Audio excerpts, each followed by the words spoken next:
At the University of Lincoln, we recognise that change is coming, and we're preparing our students to lead that change. That means a great student experience underpinned by world-class research. With our students, we're solving global challenges in fields like health, energy, agriculture and climate. So come to an open day and be the change.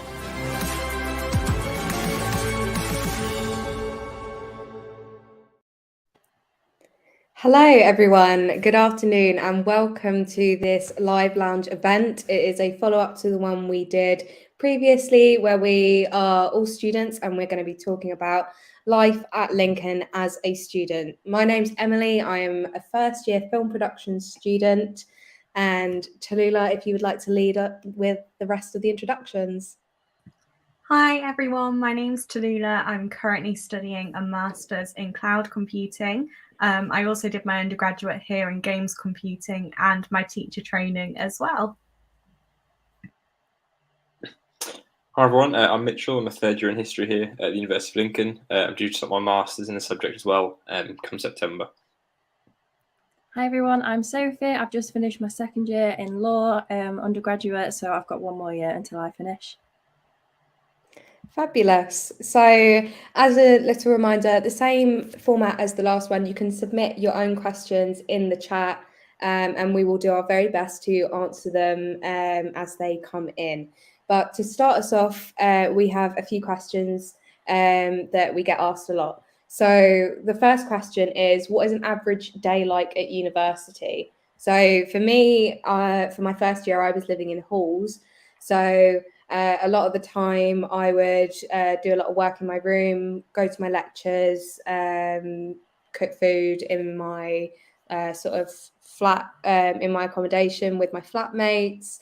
And yeah, it would be kind of coming to and fro. And that's the good thing about the Lincoln accommodation is it's so close to all of the lecture buildings that you can come back, make yourself some food. You don't have to worry about, you know, bringing food with you or anything like that. So yeah, Tallulah, do you want to kick us off with an answer for that question?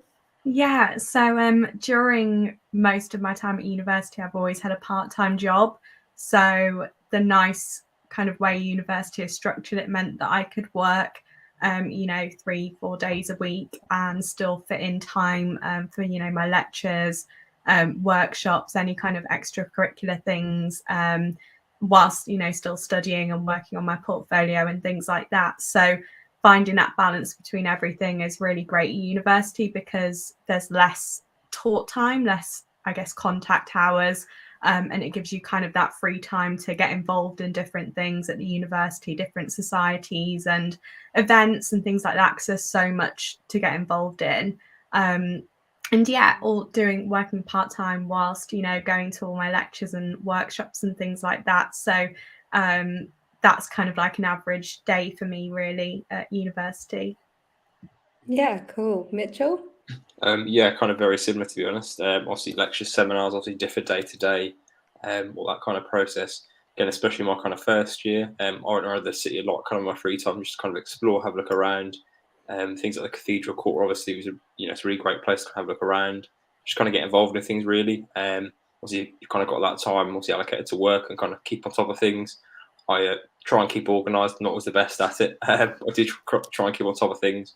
Again, you've got that kind of time there to kind of get involved in things, whether it be kind of societies. Again, for me, I quite like sort of wandering around, kind of have a look around the city, kind of what's there. So yeah, that was kind of what my days were like. Yeah, fab. Yeah, so I'm pretty similar to you guys as well. A lot of my lectures this year have been at 9 a.m, which is sometimes hard work in the morning to wake yourself up. But I find that when I go to campus, I do my lecture, then I'm quite set up for the day. So I might go and like study somewhere, do some independent work, or I might have like a shift in the afternoon because I've worked as well. And then obviously like might nip to the supermarket to buy something for tea and cook with my friends, maybe have a movie night in the house or something like that. So yeah. Fab. So we've already got a couple of questions coming in, which is really great. You can keep filing in your questions in the chat below. So Aisha, I'm really sorry if I'm pronouncing your name wrong. Aisha, I'm so sorry. But you said that you traveled to Lincoln and you were blown away, and that makes me so happy that you loved it as much as we all clearly do. But you did ask about washing and drying facilities and accommodation. So each accommodation facility has a laundrette. I'm pretty sure all of them are run by Circuit Laundry, which basically the easiest way to do it is to download the Circuit Laundry app, and you can basically add money to your app. And then when you go to the laundrette facility, there's a little QR code on each machine. You scan the QR code with the app, and it basically funds the machine, and then you can just press start. But a little self plug, I actually did a video on Student Life, which is the University of Lincoln YouTube channel. So you can go and watch that, and I go into a lot more depth about how you do it, what sort of products you can use, as in like what detergents you can use. So yeah, shameless self plug, but I highly recommend you go and watch that video if you want to know more about it. Fab. A lot of people are asking about CAS letters. The same as last time, the best thing to do is get in touch with International. We can put the email and the phone number. They have all of that information, so it would be best to get into contact with them. Maisie has asked, when is it best to start buying freshers tickets, and which one would you recommend? So does anyone have anything about freshers tickets? Sophie, maybe start with you. Yeah, I was just going to say, when it comes to freshers tickets, I think you can buy wristbands for all the university run events. So like the ones in the Engine Shed and Quack, which is our on-campus nightclub. So if you're looking for like Nightlife, things like that, they also have ones in the city that you can buy at Lincoln Freshers. I think the university owned one is the official Lincoln Freshers, and then they do have other freshers events in the city if you're looking for like Nightlife, things like that. But there's also various events that are like not drinking and stuff like that. You can attend loads of different freshers events on campus. They did, I think, Crazy Golf last year or something like that. They've got a lot going on. But yeah, it depends what you're looking for really, because there's lots of different ticket options available. Yeah. I didn't buy any like packages when I came because I wanted to give myself the freedom to kind of do what I wanted. Because I know a lot of people that spent quite a bit of money on like tickets, and then they either got freshers flu and then couldn't go out, and it was kind of money a bit wasted. I don't know, Mitchell, do you have anything you wanted to add? Yeah, again, I think I bought a on the campus one when I first joined in freshers. Again, I would just say kind of look into them, kind of what they offer. Because I think I knew people that would come to Lincoln. We all kind of bought one without kind of really looking at what was going on. I'm not really a massive kind of night outer, really. It's not really my kind of cup of tea. But again, it's definitely worth having a look, kind of what takes your interest. Again, I think I had an inflatables assault course when I first joined in my freshers week. So there's loads of stuff you can kind of do out and about. Again, a lot of these things you can buy tickets on the door, kind of for individual events. As you mentioned, obviously it can get quite a lot. There's a lot of kind of things going on. So it's kind of worth kind of looking into whether you think you'll be able to go to them all, or kind of what really best take your interests. And again, so there's loads of stuff going on sort of outside of freshers, within the city, kind of on the campus as well. There is stuff for everyone really. Yeah, no, it is really good. Tallulah, did you want to add anything else? Not really, just mostly what you guys have said. I think the freshers wristband is a really great option because it gives you access to literally all the freshers events, at the Engine Shed that first week. So it's a really great chance to, go out with your flatmates, meet some new people, meet people off your course and things like that. And obviously one wristband is access for the whole week of events. So it's a really good deal run by the student union, and just a great way to experience some of the events run by the university. Yeah, definitely. But they're if you can't get hold of them, because sometimes they run out, they sell out. There are a lot of activities that the student union do that are completely free to attend. You can also do things with your flatmates. Like I know me and my flatmates had a movie night in Freshers Week where we all like ordered food in and we just watched a movie. And it was still a really like memorable night that we had, but it wasn't like anything that we had to, book in advance or anything like that. So there are definitely options if you can't get a ticket. So what sort of activities are there to do on a day off in Lincoln? So right off the top of my head, we've obviously got the cathedral and the castle. So that is at the top of Steep Hill. So, you know, you'll have to put your walking shoes on to get to the top of there. But that's one of my favourite things to do, is to walk up there and just go and sit, especially when the weather's really nice. Because you can get into the castle grounds for free. You can't go in the castle unless you have a ticket, but you can sit on the grass and just like look at all the beautiful shops and everything on the way up. And yeah, there's loads of things to do in Lincoln. Sophie, do you want to add anything? Yeah, I was going to say I absolutely love the top of the hill. It is hard work to get there. And I sometimes think, oh, I wish I lived up here. And then I'd have to walk down to uni and I wouldn't end up back at home because I would not be able to do that every day. But yeah, there's loads of like nice restaurants and places to eat if you're looking for like something like that, like a nice activity with friends. But it's also just, like you say, really nice to walk around. It's historic, it's beautiful. I just think walking around, a lot of like nice green spaces, which we were going to touch on later on if we get to it, but places for picnics and stuff like that too. Quite like the Arboretum, which is not up the hill, but it's sort of out of the way from where I live, but it's worth the walk sometimes. It's got a nice bandstand there and stuff too. So yeah, there's really nice things to do, like both free and paid for. Yeah. Mitchell? Yeah, again, I kind of add to that sort of steep hill, really. The cathedral court was probably my favourite bit of Lincoln. I think the canal bit is quite nice as well. If you kind of walk kind of to the west of Lincoln, kind of keep going, you can sort of walk along the canal. Again, it's really nice on kind of a nice day. I think it's Burton Waters is down there as well, which is a little bit further on. I think there's a Greek restaurant that sits on the marina there, which is quite nice. I think there's a coffee shop there as well. So again, that's quite, so it's a bit of a walk out the city centre. But again, it's a really nice walk. Again, if you have a really nice day. Again, the area is really nice, I think. Yeah, there's loads of great coffee shops and pubs and stuff in Lincoln. Tallulah, did you want to add anything? Yes, I feel like one of the nice things about Lincoln is that they've really invested a lot in, developing the city and adding so many new things. So, there's great restaurants and, bars and places with arcades and things like that in them, which are really great fun. Even if, you don't drink and you just want to go have a fun day out, and got the cinema, and they've just put a new crazy golf, escape room, axe throwing place in Lincoln. So that's a really fun day out as well. And it's all quite affordable. It's a really reasonably priced city, I feel like, compared to maybe Nottingham or Leeds or any of those kind of cities that are closer to Lincoln. But yeah, there's loads of really fun things to do, regardless of what your interests are. Yeah, no, it's great. I just wanted to add one more thing on that because I had a bit more of a think about it. I think on campus as well is really nice. Like our campus I absolutely love it, especially when the weather's nice. And I have heard on good authority that the coffee shop in Minerva Building is one of the best coffees in Lincoln too. I don't drink coffee. It's really good.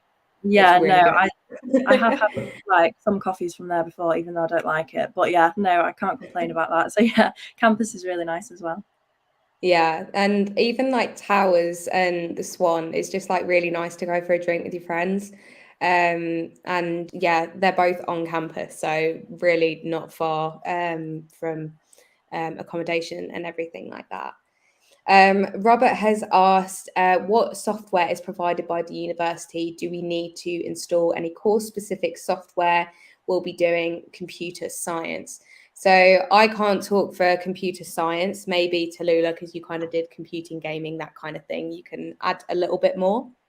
Yeah, so my undergraduate and postgraduate fall under the School of Computer Science. So yeah, they have all the software you need. You don't have to buy anything or things like that. And the facilities at the university are amazing. It's, all top spec PCs, updated regularly, really safe and secure if you're working on them, for plagiarism and things like that. So, they're really fantastic facilities. The only thing I'd recommend doing is maybe looking at some of the modules that are on your first semester. You can find those on the university website under the course information, especially if you're doing, programming and things like that. It might be nice to install some software or use website where you can practice Python and C# and C++ and other programming languages you might do in your first year, and just kind of get up to speed with those.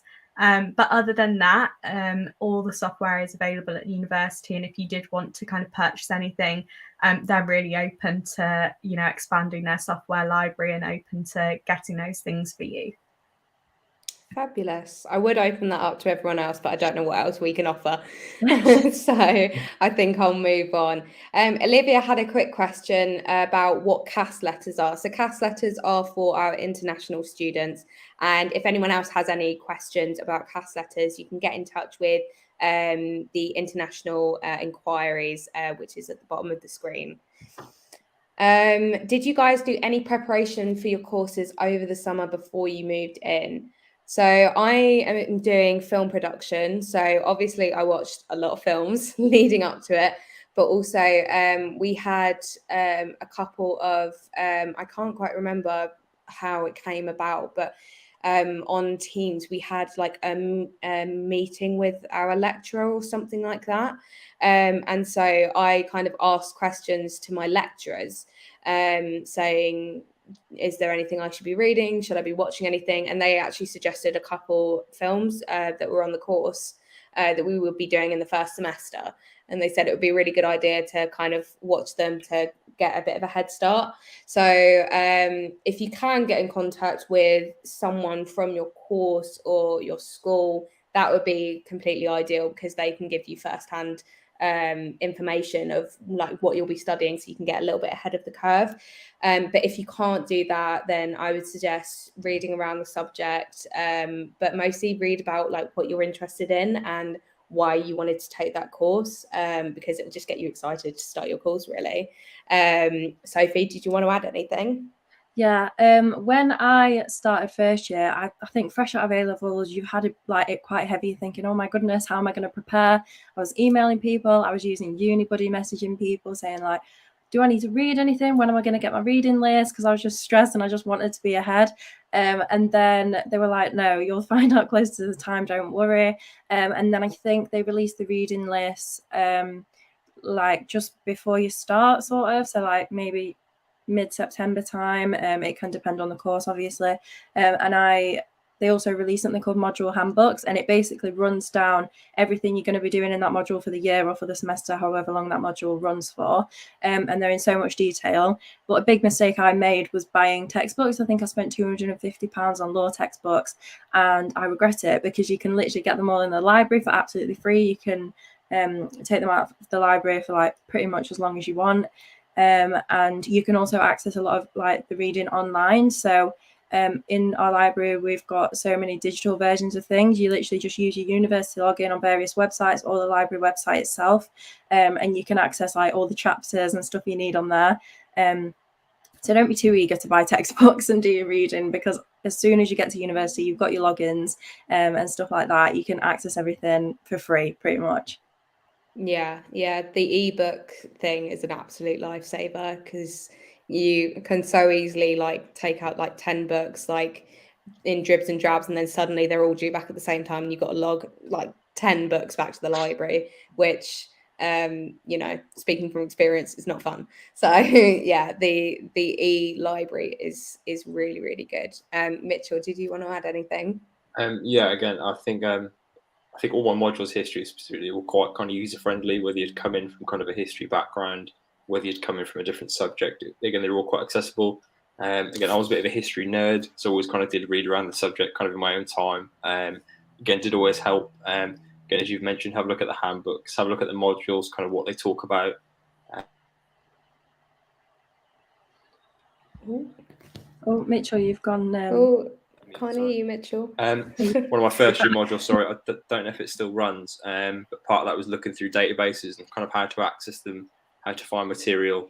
So again, there's a lot of modules like that I find in my course anyway, that kind of guide you through those processes, kind of sort of introductory ones, really kind of set the foundation to kind of sort of progress really as well. Yeah, cool. Tallulah? Yeah, I think it was very similar to me. I didn't buy any textbooks or things like that, and I'm very glad I didn't, because especially for my subject, a lot of it is practical, and there's a lot of online resources that you can use. So definitely would recommend holding back on the textbooks. But yeah, for me, it was really just looking on the course section of the university website, having a look at what modules you're doing, and just having, you know, a bit of time put aside just to research those modules, what they might entail, and brushing up on kind of any skills that might help you going into that first year. Because I think the first year is really important that you kind of settle in and really find that passion and love for your course. So I think doing a bit of research around the modules will kind of help you figure out your strengths and weaknesses and how you're going to find that first year. So yeah, just doing a little bit of research and having a look on the uni website at your modules. Yeah, that's a really good point. Emma, oh, sorry. I was just going to add one more thing back to that question before you carry on. Like there is introductory modules, have you guys mentioned as well. I think in law, ours was called legal systems and skills, and everyone had to do it in first year. And it went back to the dead basics, like how to read academic reading and how to write an essay, how to reference. Like you get taught the absolute basics. So going back to like having a history of that subject before, if you've studied it, you don't need to with pretty much most of our subjects, unless it's like sciences, I believe. And yeah, like the introductory modules really set you up, because first year is your year for like learning how to do things. They don't expect you to come in or as long as you're open to learning and getting that experience in your first year, then you should be able to pick it up quite easily, because it is built to help you have that transition. Cool.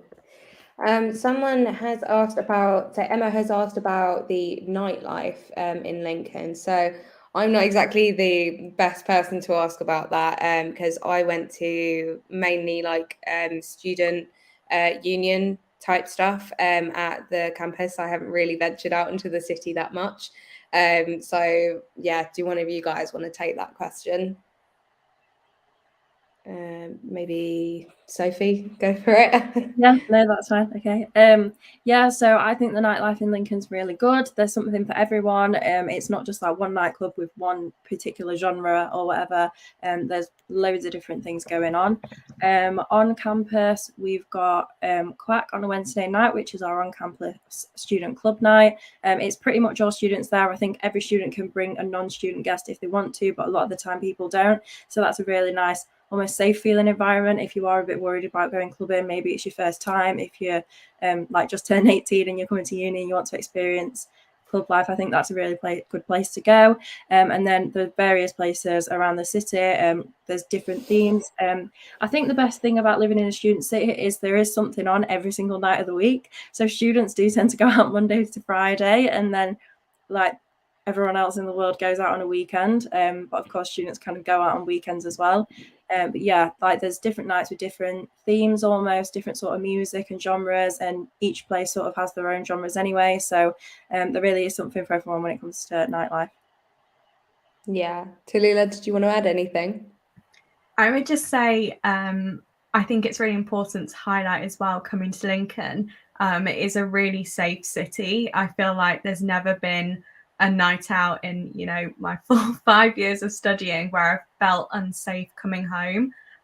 You know, there's multiple taxi ranks if you needed a taxi to get home, but everything is so close. It's always really busy, and you do get that safe feeling when you're out. And the clubs in Lincoln are quite proactive in, like, you know, giving you little things to put over your drinks to prevent drink spiking and things like that. So yeah, I think going on a night out in Lincoln is really safe wherever you're going, whether it's on campus or going out kind of onto the main high street and going to one of the other clubs. It is a really safe city to be in. And yeah, like Sophie said, there's just so much going on. It's not just you can go to one place and spend the whole night there. There's literally so many different events and like loads of kind of celebrities and DJs who come and do events and things like that. So yeah, there is always something going on, and the nightlife is pretty good in Lincoln. Yeah, and just leading on from what you said, if you go to an event on campus, the on-campus security are great. Like I know I've been to things at the Engine Shed, which is the on campus like nightclub events venue thing, and you know, it's like dark and I'm walking back to my apartment, and you know, there'll be like security guards like dotted around, and they'll be really nice and they'll walk with you so that you get home safe, and yeah, so there's that everyone's like really good. It is a really good city for like nightlife and things like that. Yeah, I think Michael has. Oh, sorry. again, I keep thinking of things as it comes up. I was just going to say on the topic of safety, like obviously while we're on that serious topic, they've had like sniffer dogs and stuff on campus when they have their events, because it is quack on a Wednesday night in the industry, but they do various events. I went to Bongo's Bingo the other week, but yeah, they do bag searches, they have sniffer dogs. Not that they tend to find anything, I don't think, but it's just to make sure everyone's as safe as possible. And they also have rapid spike testing on campus. So if you're feeling a bit funny after a night out, you can nip to campus the next day. I don't know how the tests work, but you can get it pretty much instantly. Just again, to make sure everyone's as safe as possible. Yeah, no, it's really great. Michael has said, I've been enjoying Wimbledon at the moment, so have I. And he's asked if there's anything in terms of tennis up in Lincoln. So we do have a couple of local tennis clubs. So there is local tennis at Carholm Road, as well as the Eastgate Tennis Club, which is within walking distance of campus. We also have the Sports Centre, which I've never played tennis at the Sports Centre, but I'm sure they do something to do with tennis. We also have the Student Union bars, which will play a lot of sport, usually football, but I have seen tennis and things being played in there, especially around Wimbledon time. So yeah, there's loads of good things to do if you are big into tennis. I don't know if anyone wants to add anything to that. Anyone got any great hidden tennis clubs that they know about? Olivia said, I'll be studying PE and sport. Do you have any idea about buying PE kit? So the kit you'll need to you'll be communicated with through your course during the summer, when you know that you're definitely coming here and you definitely got a position here. So yeah, that will all come in due course, and all that information will be coming out to you soon. Chelsea said, do the uni loan out laptops or will I need to purchase my own? So in terms of laptops, I'm not 100% sure if they loan them. I don't think they do. However, they have loads of desktop computers in the library, dotted around in different lecture buildings that have, like Tallulah said, it has like the most up-to-date programs. We have Macs, we have amazing, for me, filmmaking equipment, editing suites. Tallulah said there's amazing computing stuff, and they're all free to use for students. You can just go in. Occasionally, you'll have to book them out, just so people know who's using what. But again, completely free. So yes, I don't believe that they loan out laptops. So if you would like a laptop, then you may have to purchase your own. But there are definitely computing resources around university if that's not something that you can do. Yeah, I'm not, Tallulah, you might know this a bit better, but you also might not have any idea. But I'm pretty sure when you walk into the library, there is a big sign that says laptop. So you might be able to loan them again, but we're not 100% sure. We haven't had experience doing that. But around campus, not just in the library, but in Minerva building, I think INB as well. There's so many computers around that you can use, printing facilities too. And if you're living either university-owned accommodation or private, it's also close to campus, so you just got a really short walk to access any of those facilities. Yeah, and I would say if you are thinking about buying a laptop for university, if you're not already a student, at sixth form or college, definitely wait until you're at university and sign up for some of the student discount apps. So like My Uni Days, Student Beans, things like that, because they often do huge discounts on technology. So you can get nowadays a really decent laptop for your course for like £150. So yeah, definitely recommend if you are thinking about buying one, just waiting till you're at uni and seeing if you can get that discount, or seeing if the university has any bursaries on offer for technology and things like that. Yeah, and speaking of bursaries, there's also something that not many people know about. When you're applying for your student finance, there's also something called a disabled students allowance. So if you have a medical condition that you have a doctor's note for, or something along those lines, you go for basically like an assessment, and they can grant you certain things to aid you in your studies. And I know some people got money off a laptop, some people got printers, some people got other things if they are eligible for that. So yeah, just look out for some bursaries, other things like discounts and things like that that will just make life a lot easier. Hania, again, I'm really sorry if I'm saying that wrong, has asked if uni is still open for September intake for international students. It is, but it is going to close very, very soon. So if you do want to apply very quickly, because yeah, we are coming very close to the start of the new year. So yes, if you want to do that, do so very, very quickly. And we obviously strongly recommend that you do, because we obviously love it here. Sandy said, is there a site that we can start making friends before we get there? So there is a site called UniBuddy and Friends for Life. So Friends for Life is something that all prospective students can sign up to. And then UniBuddy is where you can chat to current students and ask questions and get to know people that way. So I signed up for Friends for Life, and you basically put in some of your interests, the course you're doing, and it matches you up with people, and you can start chatting to them through that. I also found a couple of Facebook groups just by literally searching University of Lincoln 2021, and then joined them, and then started just chatting to people. So yeah, you kind of have to be a little bit brave and just start talking to people.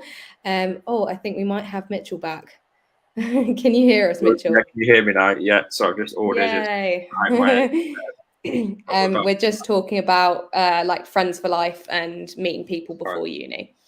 So yeah, so I found some Facebook groups that I just kind of joined and just basically started chatting to people. So yeah, Sophie, do you want to add anything? Yeah, it was just sort of touching on the Facebook groups and a question that Claire has asked about knowing your flatmates before you move in. So after results day, if you've already got your accommodation confirmed, you find out what accommodation that you're in already. Once you've gone through like the proper application and stuff like that, then after results day, you'll get allocated a specific flat. So it's just to make sure everyone's definitely coming to the university. Yeah, so you get allocated your specific flat in your specific room. So I was in Signet Wharf, I think it was flat 19, room 3 or something in my first year. And that was in Block A as well. But then I didn't find out like the specific names of people that were in my flat. But that's when you go to the Signet Wharf Facebook group and you say, who's in flat 19? Who's in this room? Who's in this room? You make your big group chat almost, and then that's how you find out who you're living with. I think we were as successful as getting 9 people out of the 10.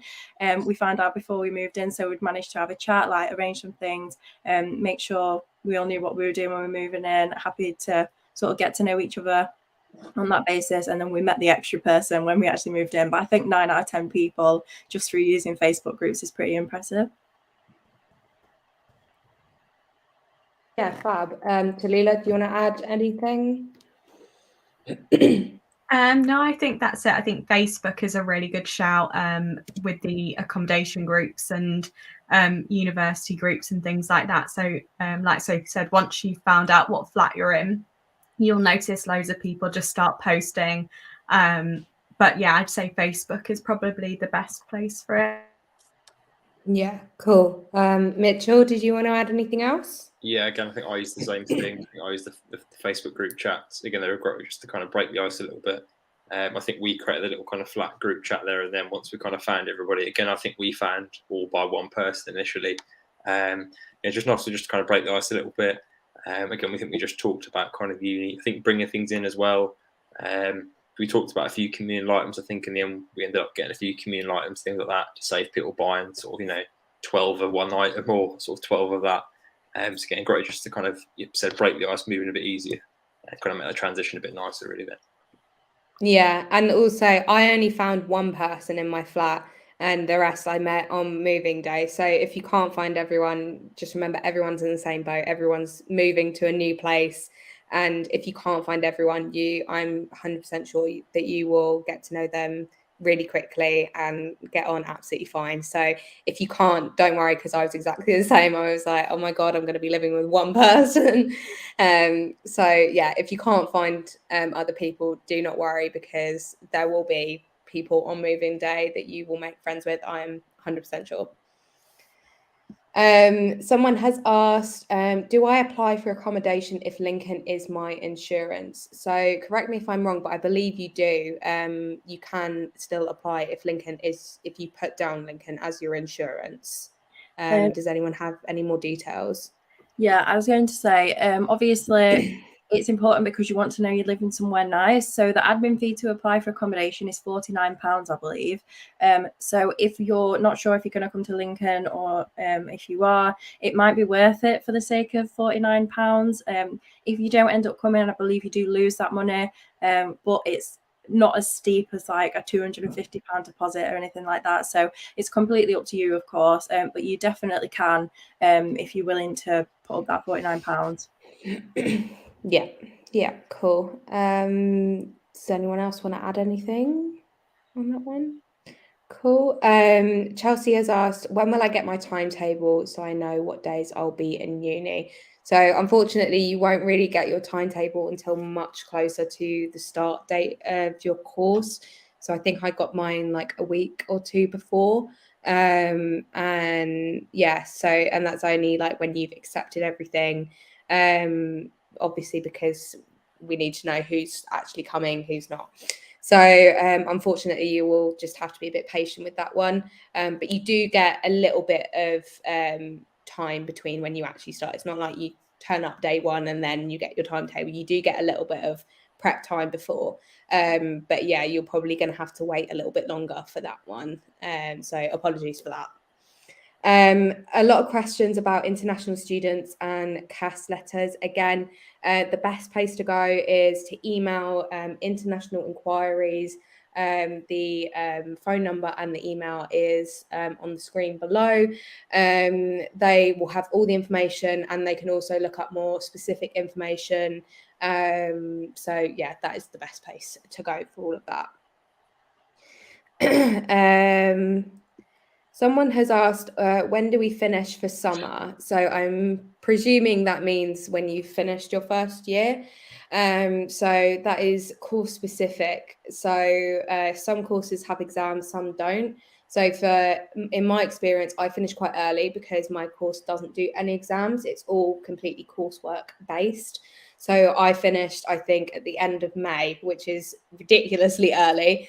So I don't know if you guys, I presume a lot of you had exams. So if you want to like add anything, maybe we'll go Mitchell first. Yeah, again, my course didn't have any exams, or anything like that. So mine was all essay based primarily, sort of research project, things like that. I think my last 2 years, or I think 3 years, again, I think end of May, start of June has been kind of the final day. I think this year I finished on the 1st of June. And there are a few people that kind of rolled on into sort of middle of June. But for my course, most people are done kind of by middle of June, sort of start of June, really, the end is sort of the last period, really. Yeah. Sophie? So again, I did have exams. So my last exam this year was on the 14th of June. But we do finish timetable teaching before that. So you've just got to have your exams essentially. And same with like people who have assignments at the end of the year, like you tend to finish your like teaching your lectures and seminars and stuff a bit earlier, and then you'll have like deadlines after that, but you don't have to necessarily go to uni for them. So yeah, I think I must have finished May, maybe the very first like week in June, but my last exam was the 14th. But again, I didn't have to go into uni for anything. I just had to do my exams. Yeah, cool. Tallulah? Yeah, I think for my first 3 years at undergraduate, it was a June finish for summer because of exams. My master's is obviously a whole year, so going until the end of September. Yeah, cool. Jessica has also asked, do you know the dates for moving in? So again, you'll get emails a bit closer to the time once you've accepted your place and everything like that, and accommodation services know where you're going to be living. You will get an email to go onto a booking system, and you will book your slot. So it's not absolute carnage and everyone turns up on one day. I think you can move in anywhere from about a week before Freshers Week. So the 7 days prior to Freshers Week starting, you can book any one of those days for, I think the slots are like a couple of hours or something. And you book that, you put your car registration in, and then that's basically your slot booked, and then you just come in, park wherever your accommodation is, and then just unload everything as you would normally. So that email will be coming as soon as, so after results day and you've accepted all your offers and everything like that, all that information will be coming to you from accommodation services. And that will go into a lot more detail about how to go onto the booking system.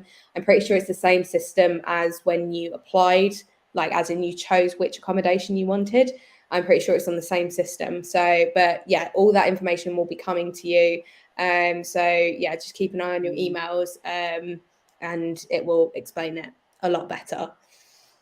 Maisie has asked, where did you guys get your part-time jobs? Were they flexible hours? So for me, I am employed by the university. I work at campus jobs. So I have a job with Student Life. So I'm a video student content creator, doing things like this, doing videos for prospective students, and being an on-campus job. They are very flexible with hours. Because they employ students. So they know that we have assignments, lectures, and things like that. So I don't know if you guys have jobs in the city that you can chat about. Sophie, maybe we'll start with you. Yeah, so when I first started in first year, I still worked back home because I lived in on-campus accommodation, but I'd just go and work like 8 hours on a weekend. So that was contracted. So obviously I didn't have to worry about them putting me in shifts at awkward times because it was just on a Saturday. Then I worked in a 0-hour contract job. I worked there for about 6 months. They were, again, really flexible because it's a 0-hour contract. I think it's important when you're applying for a job, like them knowing you're a student, obviously, and how much you can actually give. But also, all of us here are working for university at the moment. So I'm a student ambassador, a recruitment ambassador. I'm also a careers ambassador, so I work with the careers team too. And the Careers and Employability Centre, they're based in the library, but they've got a website as well. They're a really good facility to use. You can sign up to weekly emails from Career Link, and they like through our career centre, and they can send you lists of all the part-time jobs available. So that will be campus jobs and in the area as well. You can also get emails about like paid internships, work experience, volunteering, everything like that too. Yeah. Tallulah? Yeah, so when I first started uni, I had contracted hours at WH Smith. So it was mostly just the weekends, and then I could just pick up hours during the week or, in holidays, things like that. And that was really great. I had that before I started university. So they were really flexible with, working weekdays and things like that. And then now I have my job with campus jobs, as a student ambassador. So it's ad hoc. You just pick up the hours when you want them. So there might be 1 week where you've got exams or assignments and you need to focus on those.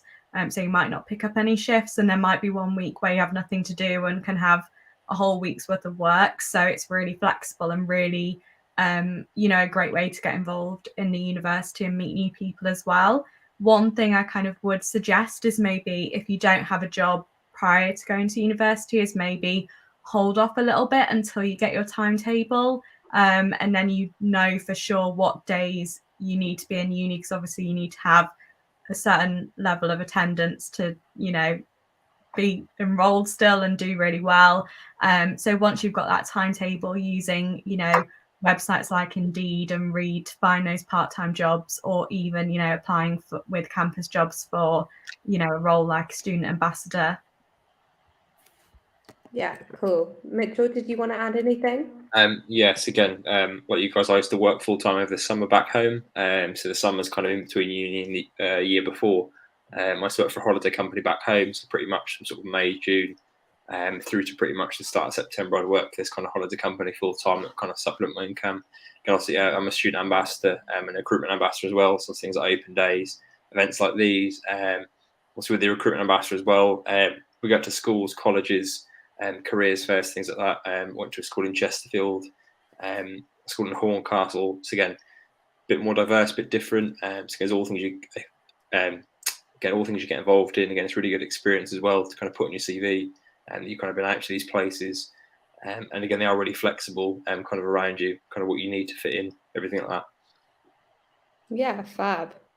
So someone's asked, when is Freshers Week? Nice, easy one. So Freshers Week starts on the 25th of September.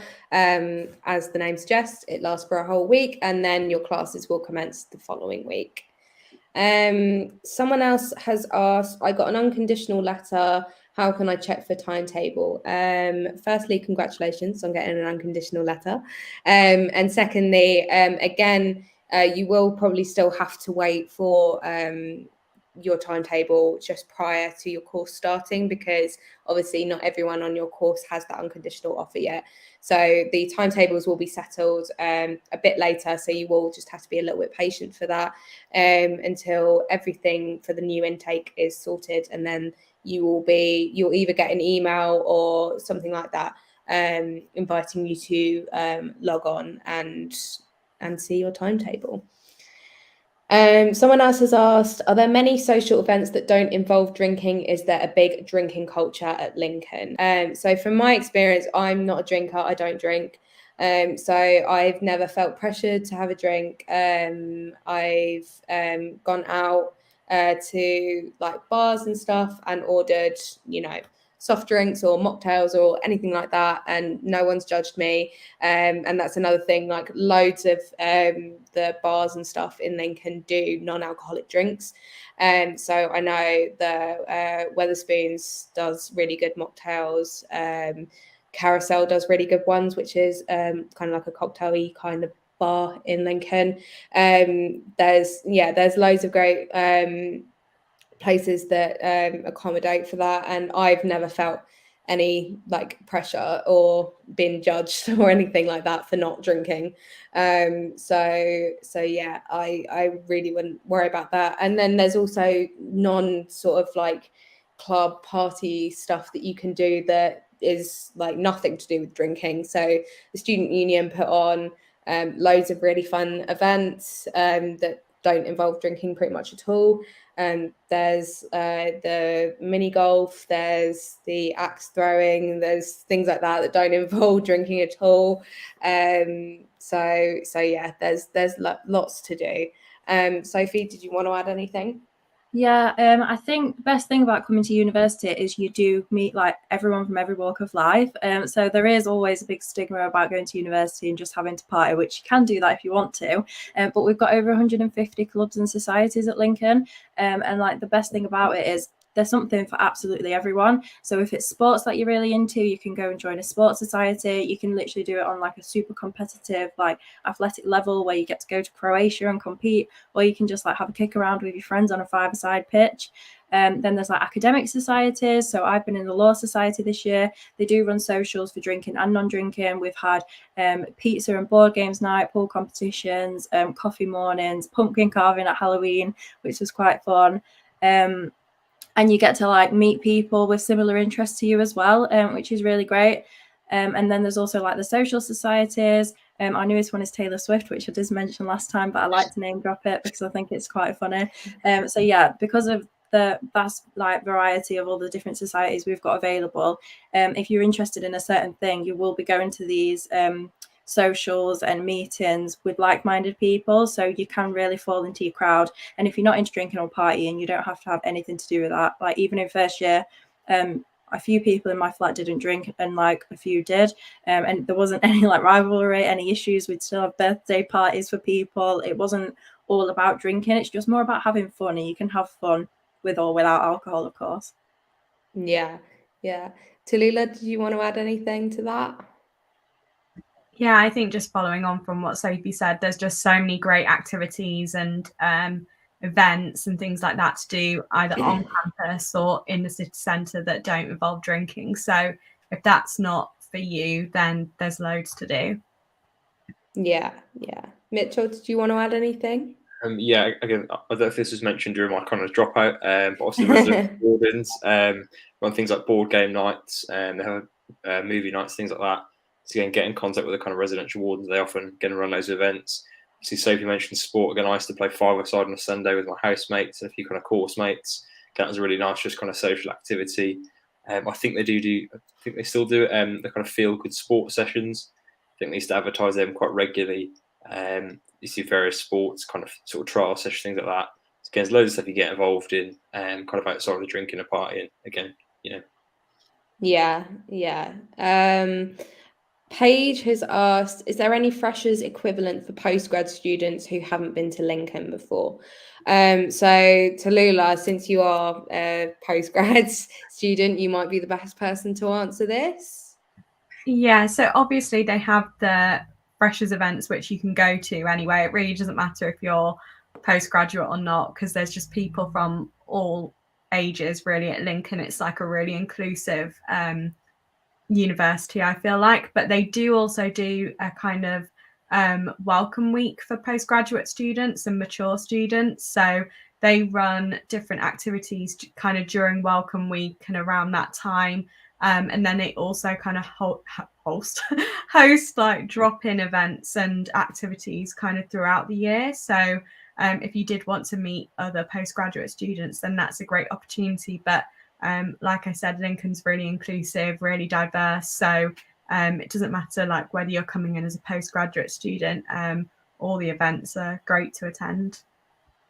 Yeah. Does anyone else want to add anything to that one? No, not really. I was just going to say, like, I think freshers is a nice big party for everyone every year. You literally don't have to be first year. My first year was like COVID still, so we had a virtual freshers. But then as soon as my second year started, we all had our proper freshers then. So you literally can do it any year, any age. It doesn't matter. Yeah, I remember in my freshers week, like when we went out, we would see postgrad students, mature students. We've got a couple of mature students on our course. They would come out with us. So, and that is one of the things about Lincoln is everyone's so friendly. There's like, honestly, no, I've never encountered any sort of prejudice, whether it be race, religion, sexuality, age, literally anything. I've never seen that or heard of it happening to anyone really. It's just such a friendly city, and the university do some really like amazing things to make everyone feel included. Like if you're an international student, there's a really great international community. And if you are, a religious person, we have the University of Lincoln chaplaincy that have, excuse me, different chaplains that represent different religions that you can go to. They host events and things like that. There's like Sophie said, literally hundreds of societies. So pretty much whatever walk of life you come from, you'll be able to find your people somewhere here. So yeah, I think we're going to wrap it up there because we have been nattering on for nearly an hour. Thank you so much for everyone for watching. Thank you to these lovely people for joining and sharing their wisdom with us all. Be sure to follow us on the YouTube and the Facebook, how you're watching now. Be sure to also follow the Student Life Instagram, YouTube and TikTok for loads of fun content and information leading up to the new September intake. And also be sure to watch out for any more live lounges in the near future. And if you haven't, make sure you book an open day and come visit us, come say hello, because there's nothing like seeing the campus in person. So yes, thank you everyone so much for listening, and we really hope that this has been useful. And yeah, have a great day. Bye. Bye.